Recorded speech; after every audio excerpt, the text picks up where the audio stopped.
So இன்றைக்கி பார்த்தீங்கன்னா trading வந்து பார்த்தீங்க அப்படின்னா ஒரு சைட் கோர்ஸ் மட்டும் ஆயிடுச்சு. ஸோ வராங்க நெக்ஸ்ட் டேவே வந்து ப்ராஃபிட் பண்ணணும்னு நினைக்கிறாங்க. ஸோ ட்ரேடிங் அது மட்டுமே கிடையாது. ட்ரேடிங் எப்படின்னா நம்ம எப்படி ஸ்கூல் படிக்கும்போது ABCD படிச்சிருப்போம். நெக்ஸ்ட் பார்த்தீங்க அப்படின்னா வேர்ட் ஃபார்மேஷன், அடுத்தது sentence formation. So first word formation, அடுத்தது தான் சென்டென்ஸ் ஃபார்மேஷன். அதே மட்டும் தான் இங்கே வந்து நீங்கள் ஃபஸ்ட்டு கற்றுக்க வேண்டியது என்னன்னா, ஸ்டாக்ல ஈக்விட்டி ஒரு பொசிஷன் அல்லது ஸ்விங் ட்ரேடிங் எடுத்து பழகணும். அடுத்தது இன்ட்ராடே எடுத்து பழகணும். நெக்ஸ்ட் தான் ஆப்ஷன் அண்ட் ஃபியூச்சர்ஸ். இது வந்து பார்த்தீங்கன்னா ஒரு டிகிரி முடிச்சுட்டு வேலைக்கு போக மாட்டோம். ஸோ இன்னைக்கு யாருமே வந்து பார்த்தீங்கன்னா அதுக்கு ரெடியா இல்லை. டைரக்டா ஆப்ஷன் அண்ட் ஃபியூச்சர்ஸ்க்கு போயிடுறாங்க. இன்னைக்கு செபி வந்து என்ன சொல்றாங்கன்னா ஒரு 99% வந்து இன்னைக்கு ட்ரேட் பண்றவங்க எல்லாமே லாஸ் பண்றாங்க அப்படின்னு சொல்றாங்க. அதுக்கு முக்கியமான ரீசனே அவங்க டைரக்டா ஆப்ஷன் அண்ட் ஃபியூச்சர்ஸ் போறது தான்.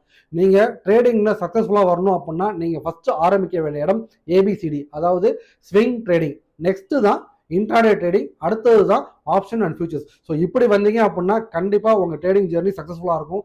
இல்லைனா நீங்கள் 99%ல் ஒரு ஆளாக இருப்பீங்க. அந்த 1% கேட்டகரியில் வரவே மாட்டீங்க.